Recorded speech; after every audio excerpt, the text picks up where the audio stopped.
Breakup झाल्यानंतर आपल्या मेंदूमध्ये डोपामिन आणि डोपामिन सारखे बरेच केमिकल असतात, ते कमी होऊन जातात. म्हणून आपल्याला त्रास होतोय, आपल्याला झोप येत नाही, खूप घाबरल्यासारखं वाटतं की त्यांच्याशी संपर्क करावं, काहीतरी बोलून घेऊ, काहीतरी करून होऊन जाईल. मग पुढे जर गेलं की आपल्या बॉडीमध्ये स्ट्रेस हॉर्मोन म्हणजे की कॉर्टिसॉल हे वाढून जातात. म्हणून स्लीप डिस्टर्बन्स, भूक न लागणे, अशक्तपणा वाटणे, हे सगळे सिम्पटम्स येतात. ठीक आहे. असं काय आहे की breakup is a biological event. ठीक आहे. मग आपल्या बॉडीमध्ये मेंदूमध्ये बायोलॉजिकल खूप चेंजेस होत आहेत आणि ही फक्त एक घटना नसती. ब्रेकअप एक प्रक्रिया असते, तिला वेळ लागतो to come out of it. ठीक आहे. आता याच्या निघायची 2-3 टिप्स अशी असतात की नंबर 1, कोणी फॅमिली किंवा फ्रेंड सोबत शेअर करायचं आणि त्यांचं थोडंसं मार्गदर्शन घ्यायचं, कारण त्यांना सगळे न्यूट्रल पिक्चर दिसतो.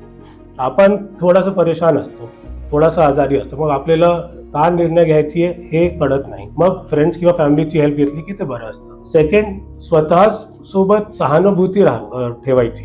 ठीक आहे. स्वतः जे आवडायचं की आपला physical exercises, going out, focusing on job किंवा studies, focusing on other relationships, हे सगळं चालू ठेवायचं, हे बंद करायचं नाही. कारण breakup will take its own time. मी म्हणतो जसं की प्रक्रिया असते, ते प्रक्रियामध्ये हे सगळं बाकीचं सोडायचं नाही. जर अजूनही तुम्हाला त्रास होतोय, मग थोडीशी काउन्सिलिंग घेतली किंवा सायकॅट्रिस्टची हेल्प घेतली, सुपरवाइज मेडिकेशन घेतली, मग आपल्याला खूप सोपं होऊन जातं याचा to come out of this.